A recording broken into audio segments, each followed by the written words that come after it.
자, 이스라엘 열매면은 무성한 포도나무다 그랬습니다. 하나님은 하나님의 백성들이 좋은 열매를 맺기를 바랐습니다. 그래서 이스라엘은 무성한 포도나무를 맺는 그런 것이 되었다 그랬습니다.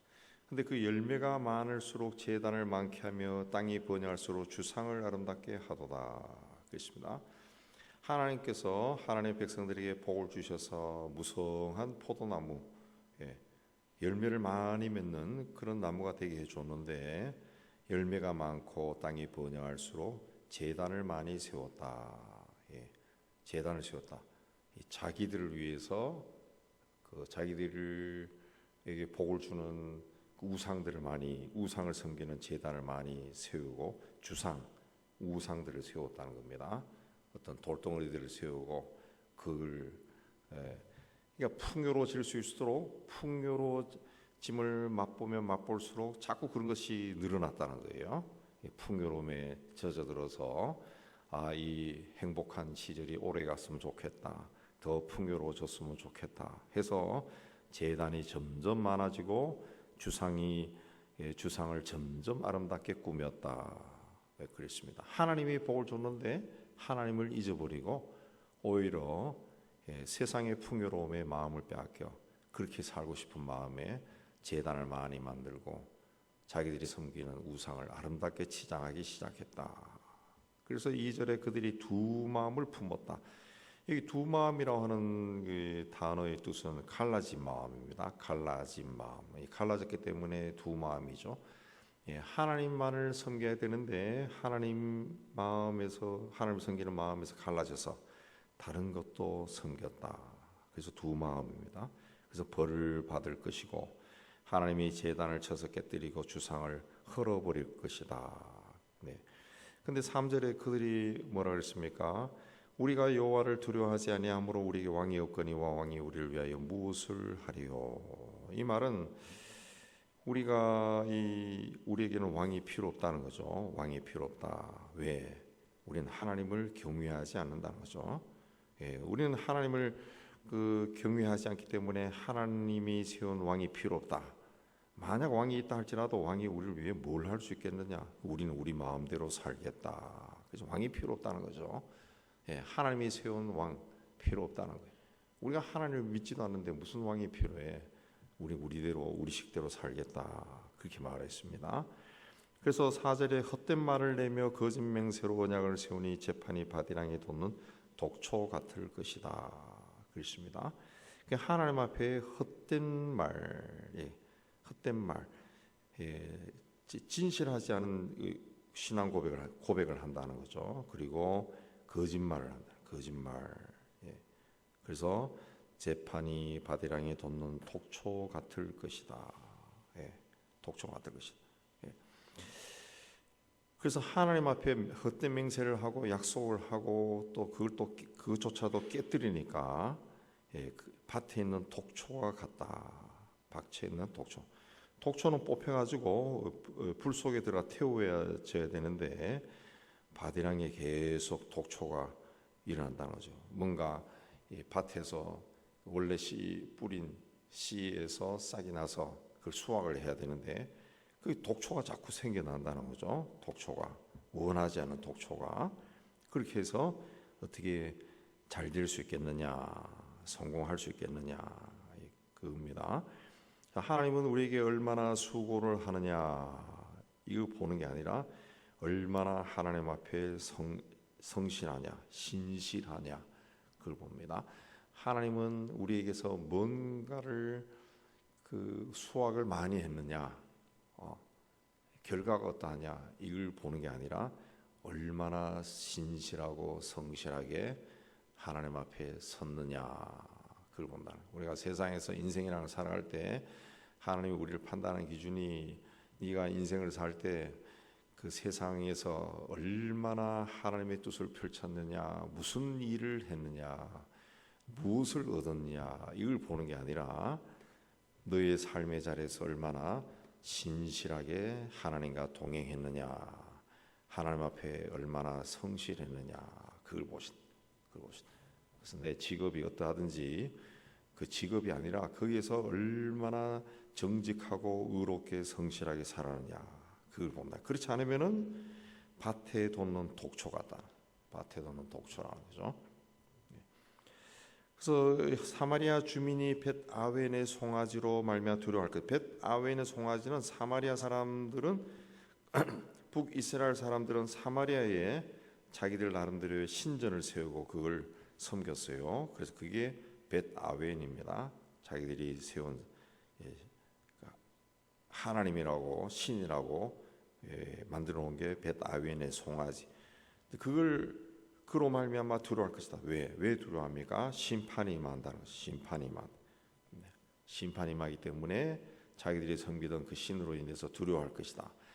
6절에 송아지는 아수르로 옮겨다가 예물로 야레방에게 드리니, 야레방은 이제 아수르 제국이 싸움을 잘하니까 싸움을 잘하는 그 왕에게 바쳐버린다는 거죠. 왜 금덩어리거든, 금덩어리. 에브라임은 수치를 당할 것이고 이스라엘은 자기들의 계책을 부끄러워할 것이고 무슨 일을 해도 이루어지지 않는다는 거죠. 계책을 부끄러워한다. 사마리아 왕은 물 위에 있는 거품같이 멸망할 것이다. 물 위에 있는 거품이 얼마나 헛된 겁니까? 훅 불면 사라지죠. 그 정도로 망할 때 아주 우습게 망해버린다는 거죠. 그렇게 북이스라엘이 망해버렸죠. 이스라엘이 이제 곧 아웬에 산당은 파괴되어 가시와 찔레가 그 제단 위에 날 것이다. 가시와 찔레가 날 것이고 그때 그들이 산들을 우리를 가리라 할 것이요 작은 산들을 우리 위에 무너지라. 이 나라가 망할 때 너무 참혹하다는 거죠. 보는 것도 두렵다는 거죠. 보는 것도 두렵다. 그래서 우리 위에 막 무너져라 이런 이야기를 한다는 거죠. 너무너무 무섭긴 해요. 우리 터키에 지진이 났을 때 그냥 뭐 10층짜리 아파트가 그냥 팬케이크처럼 폭 주저앉아 버리자. 그런 걸 이제 자기들이 보는 거예요. 눈앞에서 보고 당하고 하니까 너무 세상이 무서운 거죠. 사는 것이. 그러니까 산더러 우리를 가려라. 우리 위에 무너져라. 너무 참혹하다. 우크라이나 전쟁 또 그 보도되는 사진들, 신문에 안 나는 사진들, 그 인터넷에서 나오는 그 사진들 보면은 외국 신문에 나온 그 사진 보면 굉장히 잔인합니다. 굉장히 잔인해요. 사람의 그 시신들이 어떻게 돼 있는가 굉장히 잔인해. 그냥 그걸 자꾸 보니까 살고 싶은 마음이 없는 거죠. 무너져라, 무너져라. 그냥. 9절에 이스라엘아 내가 기브아 시대로부터 범죄하더니 지금까지 죄를 짓는구나. 이 기브아 시대의 범죄는 뭐냐? 한 레위인이 길을 가다가 날이 저물어 길에서 자려고 하니까 한 늙은 노인이 우리 집에 와서 주무시오. 그래서 그 집에 가서 자려고 하는데 동네 깡패들이 나타나서 그 사람을 내놔라. 그렇게 하다가 결국 첩을 겁탈하고 그래서 그 첩이 죽었죠. 그래서 레위인이 그 첩의 몸을 12조각 잘라가지고 12지파에 보내가지고 전쟁이 일어났습니다. 전쟁이 일어나서 그 베냐민 지파를 다 멸하는 그런 일이 일어났죠. 그런 죄를 짓는구나. 그러니까 이 타락했다는 거지. 타락. 그 사람을 내놔라 그랬을 때 여러분 아신 대로 뭡니까? 그냥 동성애죠. 동성애. 남자를 내놔라 그러겠죠. 남자를 내놔라. 그 정도로 이 도덕적으로 타락한 시대나 도덕적으로 타락했다. 타락했기 때문에 심판이 임하지 않겠느냐. 그런 죄를 너희가 짓는다는 거죠. 짓는다. 하나님을 떠나서 우상을 섬기게 되면은 그 제단을 많게 하고 주상을 아름답게 하게 되면은 반드시 사람이 도덕적으로 타락하게 됩니다. 도덕적으로 하나님을 떠난 자들은 그래서 동성애자들이 만든 깃발이 뭡니까? 무지개 색깔 아니에요. 무지개. 창세기에서 하나님은 노아의 홍수 심판 후에 무지개를 보여주고 다시는 심판하지 않겠다. 그런데 그들이 그 내세우고 그 깃발이 무지개라고. 하나님이 우리를 심판하지 않는다. 무슨 짓을 해도 심판하지 않는다. 그런 논리인데 그 하나님을 조롱하는 거죠. 조롱하는 거죠. 타락하는 거죠. 하나님을 떠나면은 도덕적으로 타락하는 거예요. 하라. 그런 죄를 짓는다는 거죠. 그러니 범죄한 자손들에 대한 전쟁이 어찌 기브아에서 일어나지 않겠느냐. 그러니까 하나님의 심판이 임한다는 거죠. 하나님 심판. 하나님의 말씀 가운데서 하나님의 은혜 가운데 사랑받으며 살아야 복된 것인데, 인간이 자기를 사랑하고 자기의 쾌락, 몸과 마음과 눈을 즐겁게 하는 그런 일을 하다가 자꾸 죄의 깊이로 들어가죠. 오늘날 우리나라도 이제 마약에 들어와서 중학교, 고등학교 애들까지 마약을 한 그런 일이 일어난다 해서 난리가 났지만은, 마약이라고 하는 것이 그게 뭡니까? 자기를 사랑, 자기를 해보니까 참 몸이 즐거워, 마음이 즐거워, 천국에 갔다 온 것 같아. 그러니까 궁금해지니까 나도 너도 하다가 중독이 돼버리고, 우리 그야말로 영화에서 보던 그런 일 같은 것이 미국에서 막 일어나잖아요. 좀비처럼 사람이 막 허리가 꺾여진 채로 가만히 서 있는 사람, 이상한 사람들이 미국 거리에 돌아다닌다죠. 그게 그 마약이 뇌를 죽게 한답니다. 뇌를 파괴하기 때문에 그 사람이 자기 몸을 컨트롤 못한대요. 심판이 임하는 거죠. 내가 원하는 때에 그들을 징계할 것이다.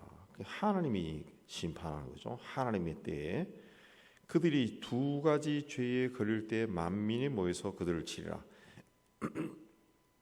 이 두 가지 죄는 한 가지 두 가지 이게 아니라 죄가 계속 쌓인다는 거예요. 죄의 두께가 막 두꺼워진다는 거죠. 이 번역상에 약간 그런 말이 죄가 너무 많이 쌓이니까 하나님의 때에 그들을 징계할 것이다. 모든 사람들이 그들을 쳐버릴 것이다. 에브라임은 마치 길들인 암소 같아서 곡식 밟기를 좋아하나 내가 그의 아름다운 목에 멍에를 메우고 에브라임 위에 사람을 태우니 유다가 밭을 가고 야곱이 흙덩이를 깨뜨리노다. 그 에브라임은 길들인 암소 같아서 곡식 밟기를 좋아한다. 뭔가 이런 수확 얻고 그런 거 하는 걸 좋아하지만은 하나님의 심판이 임하면은 그게 멍에가 씌워져 가지고 에브라임 위에 사람이 타고 밭을 간다는 거죠. 그러니까 남의 지배를 받는, 남의 나라의 지배를 받고 다스림을 받고 그런 고된 삶이 시작된다. 너희가 자기를 위하여 공의를 심고 인애를 거두라. 묵은 땅을 기경하라. 지금이 여호와를 찾을 때다. 여호와께서 마침내 오사 공의를 비처럼 너에게 내리시라. 지금이 여호와를 찾을 때라는 거죠. 지금 찾을 때라.